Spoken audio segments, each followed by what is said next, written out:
Shalom, salam sejahtera bagi kita semua. Saat ini saya akan membawakan renungan berjudul Ya Tuhan. Bacaan Alkitab terdapat dalam Kejadian pasal 22 ayat 1 yang berkata, "Setelah semuanya itu Allah mencoba Abraham. Ia berfirman kepadanya, 'Abraham,' lalu sahutnya, 'Ya Tuhan.'" Saudara-saudara yang Kristus kasihi, ada 14 kali istilah Ya Tuhan muncul dalam Alkitab. 2 di antaranya diucapkan oleh Abraham. Pengucapan istilah ini secara umum adalah dalam kaitannya dengan doa dan pengucapan syukur. Tentu saja ini merupakan hal yang baik. Ada juga yang mengucapkan dalam kaitannya dengan sebuah keluhan. Tetapi pengucapan istilah ini oleh Abraham mempunyai nilai plus. 2 bukti berikut menunjukkan nilai plus dari ucapan Abraham tersebut. Pertama, Ya Tuhan, yang diucapkan Abraham merupakan bukti bahwa dia mengenal Tuhan. Untuk bisa sampai berkata Ya Tuhan, ada proses yang dilalui Abraham. Abraham bisa berkata Ya Tuhan karena dia membuka hati dan telinganya untuk mendengar suara Tuhan. Kesediaannya membuka hati dan telinganya mendengar suara Tuhan karena dia yakin bahwa itu benar-benar suara Tuhan.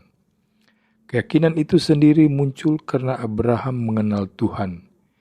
Jadi respons Ya Tuhan itu muncul karena Abraham sudah mengenal Tuhan dengan baik.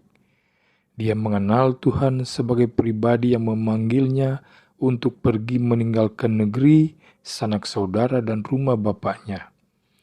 Dia mengenal Tuhan sebagai pribadi yang melindungi dan memberkatinya. Dia mengenal Tuhan sebagai pribadi yang berjanji dan menggenapi janjinya. Dia mengenal Tuhan sebagai pribadi yang terbuka. Abraham pernah bercakap-cakap dengan Tuhan, bahkan tawar-menawar ketika memperbincangkan soal nasib orang percaya sebelum terjadi penghukuman Sodom dan Gomora. Dengan pengenalan seperti itu, maka tidak mengherankan kalau tanpa ragu-ragu Abraham berkata, Ya Tuhan. Dan yang kedua, Ya Tuhan yang diucapkan Abraham dibuktikan dengan ketaatannya kepada perintah Tuhan. Respons Ya Tuhan ini untuk kemudian dia buktikan dengan ketaatan mutlak kepada perintah Tuhan. Padahal perintah itu sendiri merupakan perintah yang paling sulit dalam hidupnya. Abraham diminta untuk mempersembahkan Ishak, anaknya yang tunggal, anak perjanjian. Namun Alkitab tidak mencatat adanya proses dari pihak Abraham, sedikit pun tidak.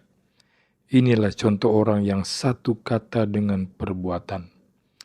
Perintah Tuhan yang kedua adalah perintah untuk berhenti melakukan perintah Tuhan sebelumnya. Tentu ini juga tidak mudah. Abraham bisa berkata bahwa Tuhan ini pelin-pelan. Kemarin disuruh mempersembahkan Ishak, sekarang disuruh berhenti. Tetapi Abraham pun tidak seperti itu. Dia tetap taat pada perintah Tuhan. Disuruh berhenti, dia berhenti tanpa protes dan keluhan. Pengalaman hidup kita memang tidak bisa sama seperti dengan Abraham, tetapi prinsip hidup yang dimiliki Abraham seharusnya menjadi prinsip hidup kita juga. Kita harus mengenal Tuhan dengan sungguh-sungguh sehingga kita peka akan suara Tuhan. Kita harus berkata ya kepada Tuhan dan itu harus kita buktikan dalam tindakan. Jangan banyak protes kepada Tuhan, katakanlah ya dan lakukan. Itu saja. Tuhan Yesus memberkati kita semua. Amin.